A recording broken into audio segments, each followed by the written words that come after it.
Votre invité aujourd'hui dans la grande interview en direct sur Boursorama, c'est Valérie Lorenz-Poinceau. Bonjour. Bonjour. Merci d'être là avec nous. DG, directrice générale des laboratoires Boiron, leader mondial, on le sait, de l'homéopathie. Est-ce que Boiron réussit, j'ai envie de dire, pardon du mot, mais à survivre à ce qui est quand même dramatique pour vous, cette vague de déremboursement qui, au 1er janvier maintenant, est à zéro sur les granules et compagnie? Écoutez, j'espère bien que l'on va survivre et que tout ce que je suis en train de mettre en place avec mes équipes va nous permettre de rebondir et d'envisager l'avenir beaucoup plus sereinement. Parce qu'il est clair que nous avons vécu 2 années très complexes et que voilà, il a fallu toute l'année dernière. Vous avez été attaqué au cœur de votre business model, quoi. Absolument, on a été attaqué. Bon, vous avez vu quand même la vague venir, hein. Alors je vous avoue qu'en mars 2018, non, on n'avait pas du tout anticipé cette campagne organisée de dénigrement de l'homéopathie. Donc il est vrai qu'on a vécu 2 années absolument terribles pour nos salariés déjà, et puis pour tout l'univers aussi des homéopathes. Je me suis dit, dans une situation aussi dramatique sur le papier, les ventes doivent s'écrouler. En fait, non. Je veux dire, sur le chiffre d'affaires total, la baisse est de 8% pour le groupe en 2020. Sur le chiffre d'affaires. Je me dis, c'est pas l'apocalypse qu'on aurait pu imaginer. C'est dramatique, 8% de baisse, mais je veux dire, voilà, il y a une année de récession, il y a eu en plus la première vague de déremboursement, c'est pas dramatique. Après, vous me direz, c'est le chiffre d'affaires global. Après, il faut regarder évidemment ce qui s'est passé en France, et là, c'est plus prononcé la baisse. Alors absolument, vous savez, on a un groupe, on a 22 filiales, on est présent dans 50 pays. Alors bien que la France représentait la moitié. 60%, voilà, à l'époque, maintenant c'est 50% du chiffre d'affaires. Ça a perdu 10 points, la France? Alors la France en 2020 a perdu 11 points. De part de marché, enfin de poids dans votre chiffre d'affaires. Non, a perdu, oui, 10 points de poids dans notre chiffre d'affaires. Mais il est vrai qu'en France, on a été vraiment tellement attaqué que forcément, il y a eu un impact sur notre chiffre d'affaires concernant l'homéopathie unitaire. De 20%. De à peu près 20%, tout à fait. Voilà, mais ça c'est l'impact du déremboursement. Voilà, mais il y a aussi les spécialités qui peuvent compenser en partie. Et puis surtout, il y a maintenant, il faut regarder devant, il y a tout le plan de relance que l'on souhaite mettre en place. On va en parler, mais juste sur cette baisse des ventes, encore une fois, de 20% sur 2020, est-ce que ça devrait encore s'accélérer ou pas? Je pose la question du fait parce que là, au 1er janvier, on est passé en termes de déremboursement de 15% à zéro. Tout à fait. Est-ce qu'on va rester sur cette même tendance d'une baisse de 20% des ventes en France? Alors, on va dire, vous savez, on est dans un monde totalement incertain, donc encore plus aujourd'hui qu'hier, donc il est difficile de prévoir. Néanmoins, force est de constater qu'à chaque fois que des médicaments sont déremboursés, c'est bien le problème, eh bien, il y a un recul en termes de quantité. Donc on s'attend à un recul, effectivement, encore en 2021, même si on met tout en œuvre pour faire en sorte que les Français puissent toujours avoir une belle accessibilité à l'homéopathie. Ouais. Je parle en pourcentage de baisse de chiffre d'affaires, c'est peut-être pas ce qu'il y a de plus pertinent. On pourrait aussi parler de manque à gagner. J'ai vu ce chiffre passer, 120 millions d'euros de manque à gagner liés au déremboursement attendu pour Boiron cette année. En cumulé sur plusieurs années. C'est pas une broutille, quoi. C'est pas l'épaisseur du trait. 617 millions de chiffre d'affaires. Là, vous avez vu, on termine 2020 à 513 millions de chiffre d'affaires. Donc effectivement, ça a vraiment mis à mal un champion français. Voilà. Donc la France reste aujourd'hui la moitié de votre chiffre d'affaires. Donc il faut se relancer à l'étranger, on en parlera juste après, mais aussi se relancer en France pour le coup. Et là, j'ai vu qu'il y a une flopée de nouveaux produits qui ont été lancés. Pas toujours avec succès. Il y a des succès, il y a des échecs. Qu'est-ce qui marche, qu'est-ce qui marche? J'ai vu quoi? J'ai vu Coccintal, colique de nourrisson, Coccintal, Bosséal, pour les maux de gorge. Mais les maux de gorge, c'est pas déjà l'oscillococcinum déjà, non? Alors, c'est les états grippaux, l'oscillococcinum. D'accord, c'est plus large. Voilà, oscillo, quand vous avez un état grippal. C'est la star, c'est le produit star aussi, c'est le produit star, et ça voilà, pèse combien, qui est bien utile. Alors, je ne peux pas vous le dire, mais c'est notre produit. Je ne peux pas vous le dire, mais en fait, c'est le premier produit, effectivement, du laboratoire. Et il est vendu dans plus de 50 pays. Et c'est vrai que c'est un médicament qui est très précieux pour et lui, remboursé, pas déremboursé, ça ne change rien. D'ailleurs, il ne l'était pas, d'ailleurs. Il n'était pas remboursé. Oui, c'est ça.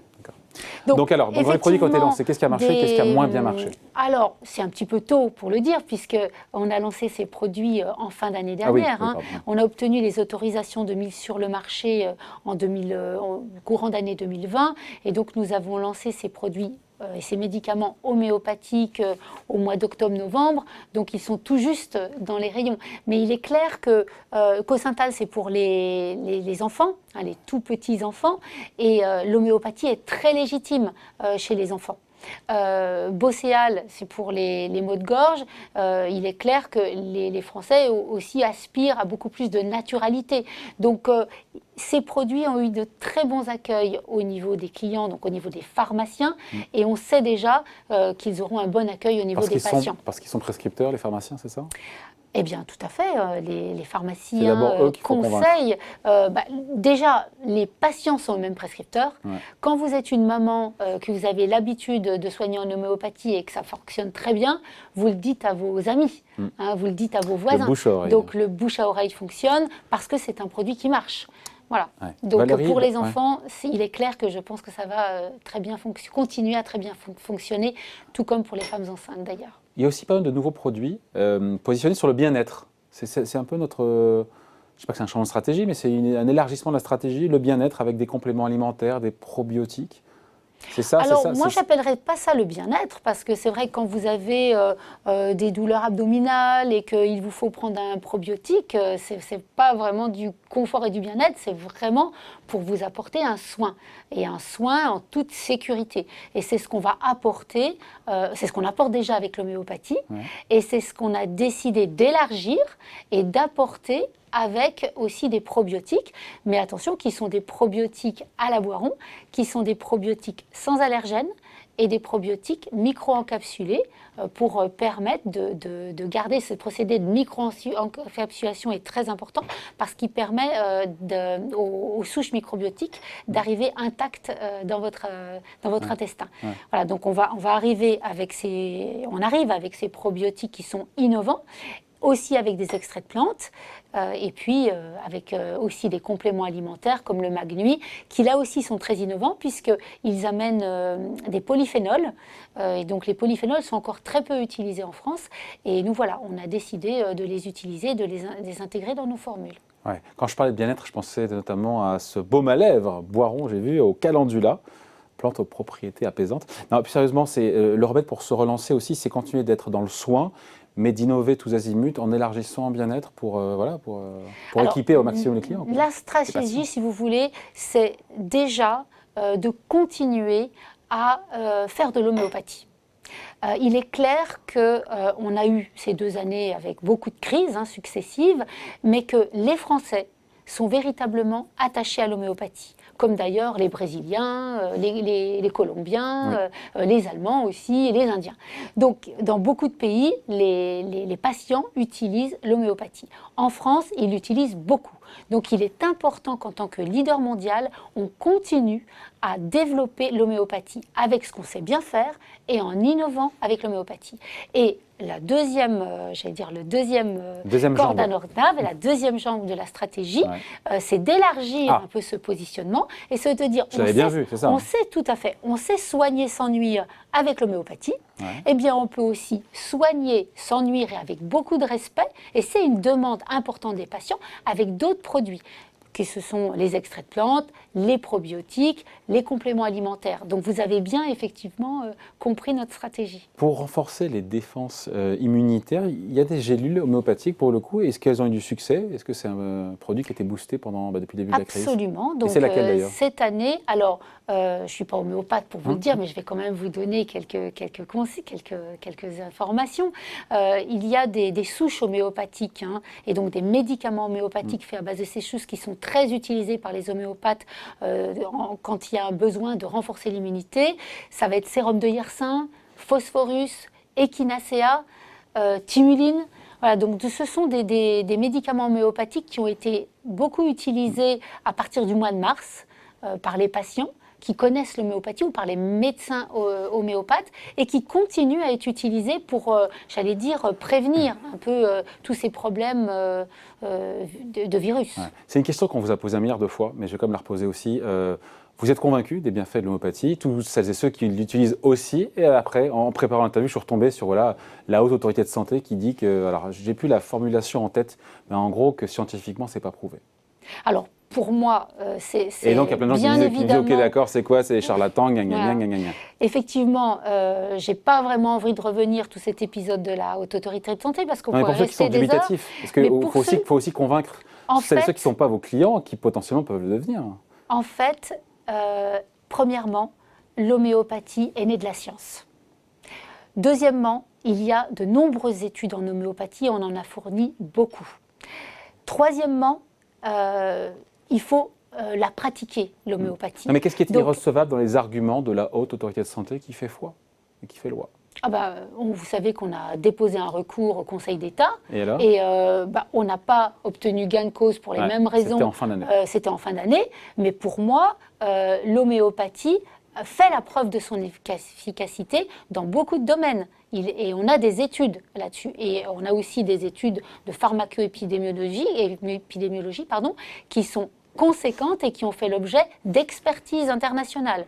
Donc, pour moi, l'homéopathie répond à des enjeux majeurs de santé publique.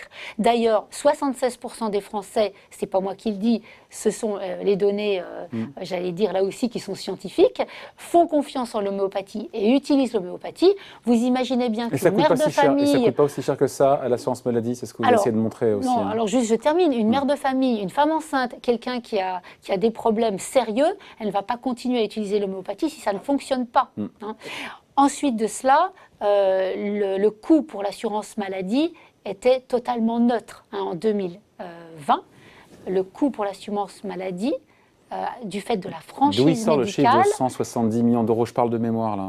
Alors, je ne sais pas parce que ce n'est pas du tout le chiffre qui a été publié. Ouais. Hein, aujourd'hui, on a fait une étude qui a publié le coût pour l'assurance maladie et je peux vous alors, dire que il est le combien coût en 2020 est totalement neutre pour l'assurance maladie parce que c'était 15% Mais le gouvernement ne reculera pas, vous remboursement. avez compris ça. C'est Non, le mais combat, il est perdu. aujourd'hui, Le combat, c'est le combat, il est fait. perdu. Il est perdu le combat. Aujourd'hui, il faut regarder l'avenir, il faut rendre l'homéopathie, déjà maintenir une offre, c'est ce qu'on a décidé de faire, on va maintenir une offre conséquente en homéopathie, c'est important pour les médecins homéopathes, c'est important pour les pharmaciens, c'est important pour les patients. Et on maintient aussi un prix totalement raisonnable Alors j'ai vu que les pour prix les avaient patients. augmenté en passant pour le tube de 2,35 à 2,95 €. 60 centimes, in the pocket, pour Boiron. Alors, pas du tout. Les prix ont augmenté déjà parce que la TVA a augmenté, donc Du in fait the pocket du gouvernement, du mais fait du pas de déremboursement. Boiron. Voilà, du fait du déremboursement. TVA qui passe de 2 à 10, c'est De ça? 2 à 10. %. Donc voilà. Ensuite, bien évidemment, il faut maintenir aussi une certaine marge pour le pharmacien, et ça me semble important, et maintenir une marge pour Boiron. Voilà. Donc ce prix, il a été augmenté, mais de manière totalement raisonnable, pour justement permettre une accessibilité au plus grand nombre. Hein, c'est notre volonté. On est dans une entreprise qui a un projet fort, qui veut soigner avec un maximum de sécurité les patients, et en particulier les patients français. On pense que l'homéopathie répond à des enjeux majeurs de santé publique. Et donc pour nous, et je vais vous donner un exemple, aujourd'hui, avec cette crise sanitaire, On est fatigué. vous serez d'accord avec moi, On qu'on est est fatigué. fatigué, qu'on est stressé, Ouais. qu'on a du mal à dormir. Eh bien, il est important que les patients qui utilisaient le gelsemium, l'ignacia, eh bien, puissent continuer à utiliser des médicaments homéopathiques qui vont ou le passiflora composé, qui vont leur permettre de Quand on continuer ressent à être, une grosse à être fatigue, on fait beaucoup quoi? plus Je reviens calme. au sujet juste avant avec Jean-Marc Vittori des Échos.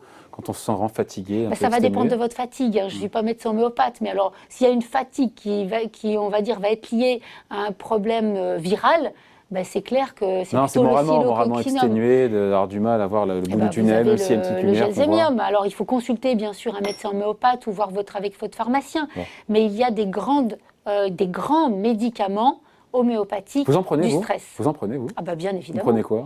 Qu'est-ce Alors, qu'elle prend? ça Que va prend Valérie dépendre. Lorenz-Poinceau, Ça va la patronne de dépendre. Boiron? Alors, moi, j'avoue, je suis En même pas temps, elle ne quelqu'un... les paye pas, donc c'est plus Je facile. suis... Ah bah si, bien évidemment. Moi, je vais chez mon pharmacien, il me connaît très bien, acheter mes Sa médicaments. meilleure cliente. Homéopathique, je suis une très bonne, Prenez quoi, alors? une très bonne cliente. Alors moi, je suis pas quelqu'un de stressé, donc je vais pas prendre de médicaments contre Alors, le vous prenez stress. quoi? Par contre, j'interviens souvent en public, comme avec vous aujourd'hui, et souvent j'ai des problèmes de voix. Donc je vais prendre souvent Homéovox. Mes meilleurs amis, ça va être Homéovox et puis Arum Triphyllum. qui va être un grand médicament pour la voix. Vous les avez, avec vous dans le sac? Toujours dans mon sac.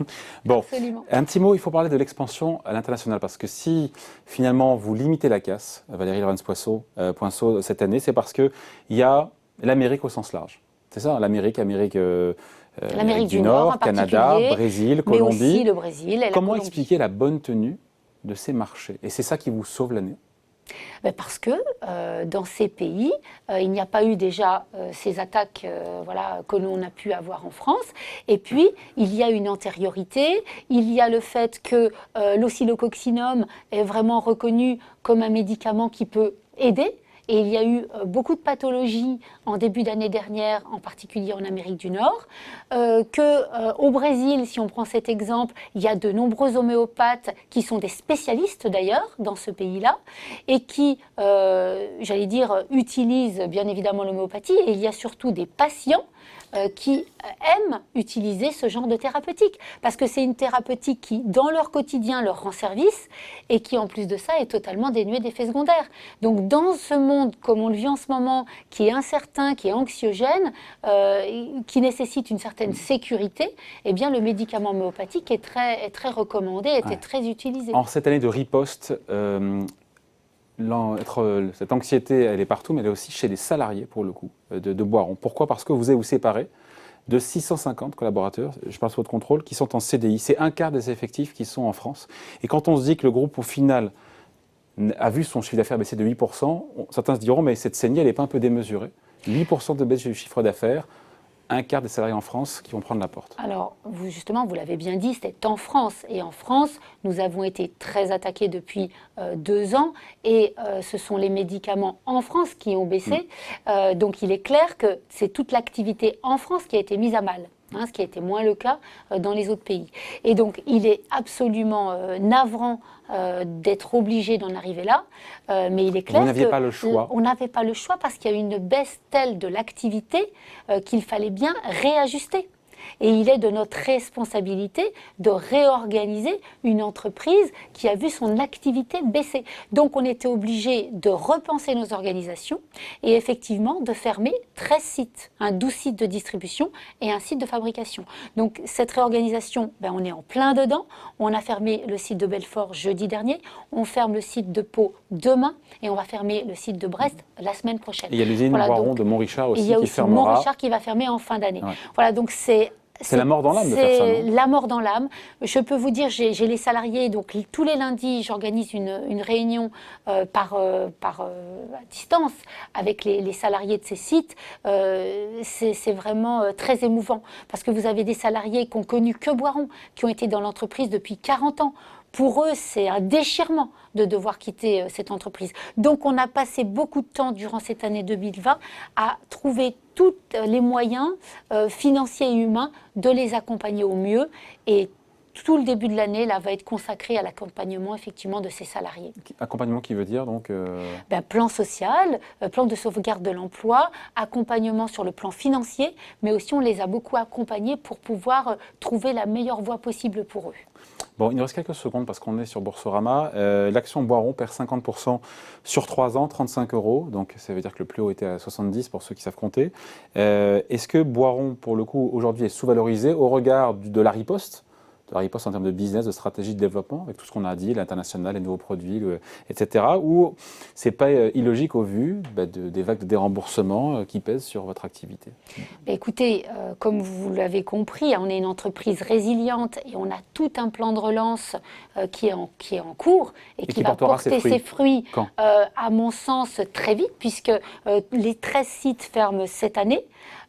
Et donc à partir de 2022, on va être dans une nouvelle organisation et on va avoir les fruits de la réduction des coûts. Après, il faut que tout le plan que je mets en place avec mes équipes porte ses fruits dans un monde qui reste quand même très incertain avec la Covid. Donc je ne suis pas, je suis pas voyante, je ne vais pas vous dire ce qui va se passer. Mais en tout cas, mon travail, c'est de tout mettre en œuvre pour faire repartir cette belle entreprise. Et puis vous savez, nous, on n'est pas une entreprise, on est une entreprise de long terme.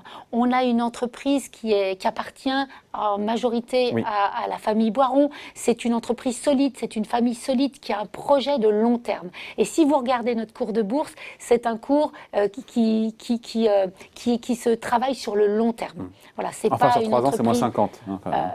Voilà, de oui, baisse. mais oui, parce que vous avez vu comment on a été attaqué de manière violente Le pendant fond de la 2 ans. piscine est touché Voilà. pour le cours de J'espère bourse. bien.